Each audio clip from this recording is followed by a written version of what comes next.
Hello everyone, welcome back. In this lecture, we'll discuss different ways to declare and initialize list variables. Okay, let's store multiple int values in a list. As always, to declare and initialize a variable in C#, we start by specifying its type.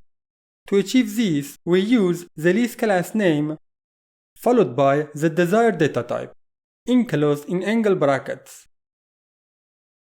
These angle brackets, along with the int inside them, represent a type parameter or a generic type argument.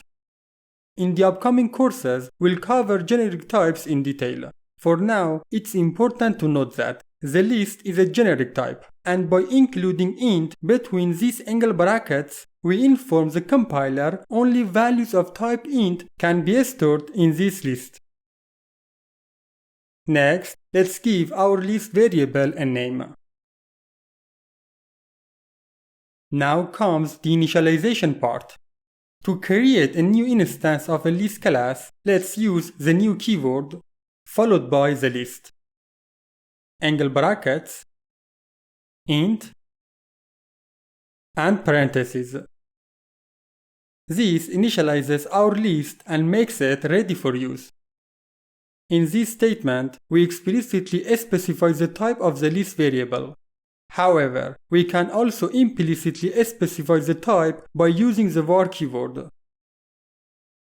Okay, let's add a few numbers to this list. As mentioned in the previous lecture, when we create a list variable like this, the count and capacity are initially set to 0. However, when we add the first element, the capacity increases to 4.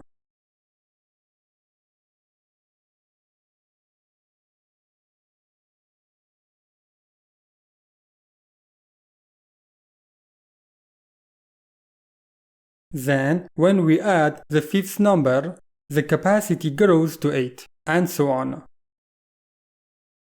To confirm this, let's print the value of the capacity after initialization as well as after adding the first and fifth elements.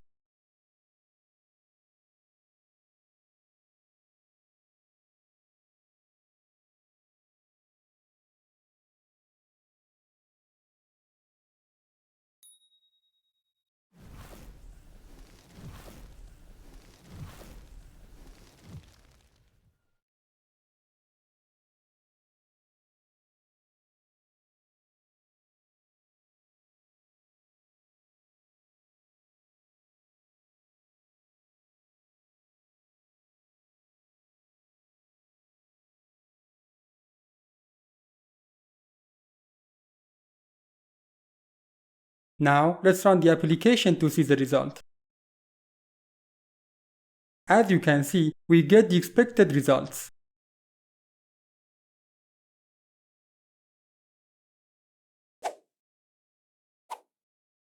Alright, now let's imagine that we already know our list needs to store at least 100 numbers.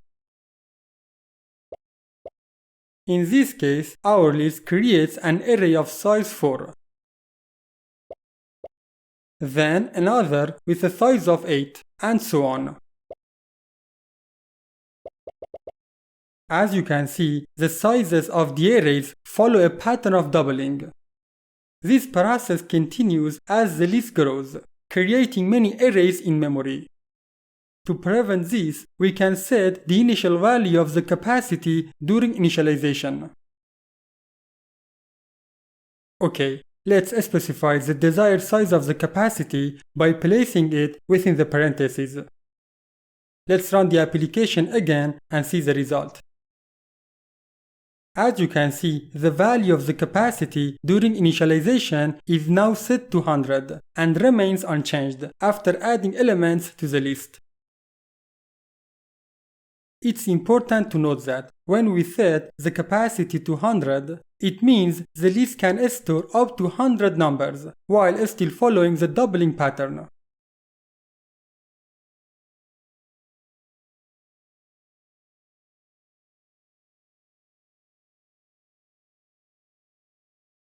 Alright, the third approach is initializing a list variable with values at the same time.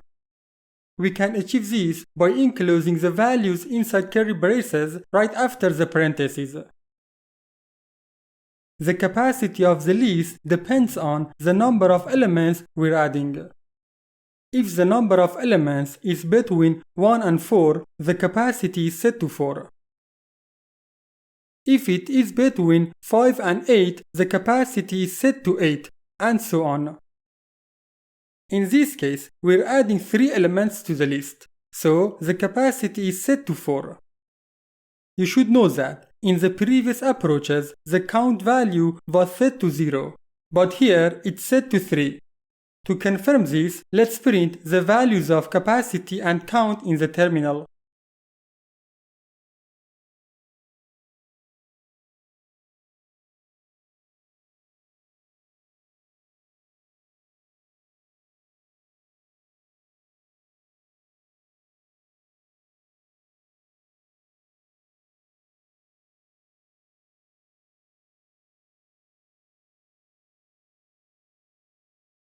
Now run the application once more.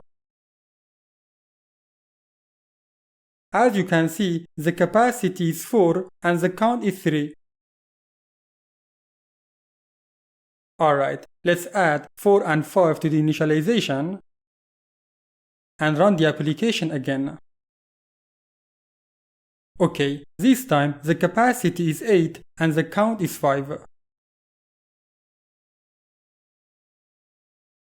Of course, we can control the capacity value by specifying the desired size within the parentheses during initialization. For example, let's set the capacity to 5 and add an element to the list.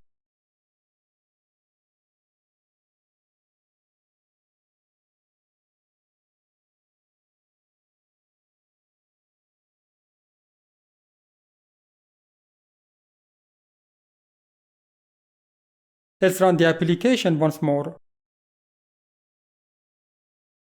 As you can see, in this case, both the capacity and count are initially set to 5. However, when we add another element to the list, the capacity increases to 10 and the count becomes 6. Okay, done. See you soon with another lecture.